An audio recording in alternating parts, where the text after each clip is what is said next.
एजिकियल का ग्रंथ अध्याय 19 इज़राइल के पदाधिकारियों से संबंधित शोकगीत। इज़राइल के पदाधिकारियों के विषय में शोकगीत गाओ। तुम ये कहो, तुम्हारी माता सिंहों के बीच एक सिंहनी थी। वह सिंह शवकों के बीच लेटकर अपने बच्चों का पालन करती थी। उसने अपने बच्चों में से एक का पालन किया और वो युवा सिंह बन गया। वह शिकार कर सीखना गया और उसने नर भक्षण किया। तब राष्ट्र उसके विरुद्ध हल्ला करने लगे और वह उनके गड्ढे में फंस गया। वह उसे अकुशियों में फंसाकर मिस्र ले गए। जब सिंहनी ने अनुभव किया कि उसकी प्रतीक्षा व्यर्थ हो गई और उसकी आशा पर पानी फिर गया, तो उसने अपना दूसरा बच्चा चुना और उसे पोसकर युवा सिंह बना दिया। वह सिंहों के बीच विचरने लगा। वह युवा सिंह बन गया और शिकार करना सीख गया। उसने नर भक्षण किया। उसने उनके गढ़ ध्वस्त कर दिए और उनके नगर उजाड़ डाले। उसके गर्जन की ध्वनि सुनकर देश और उसके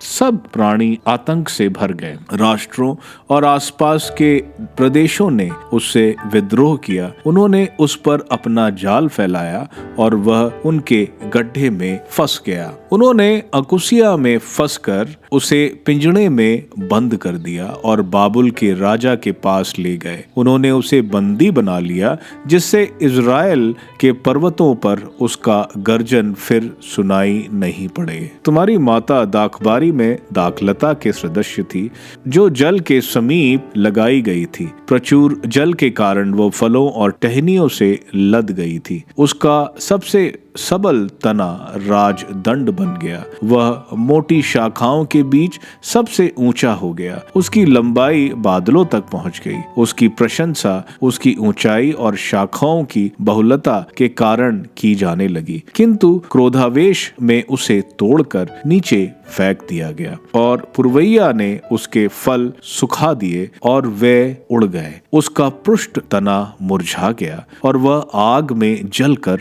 भस्म हो गई। अब वह उजाड़ खंड में सूखी और प्यासी भूमि में लगाई गई है और उसके तने से आग फूटी है। उसने उसकी शाखाओं और फलों को भस्म कर दिया है, जिससे उसमें कोई पुष्ट तना शेष न रहे जो राजदंड बन सके।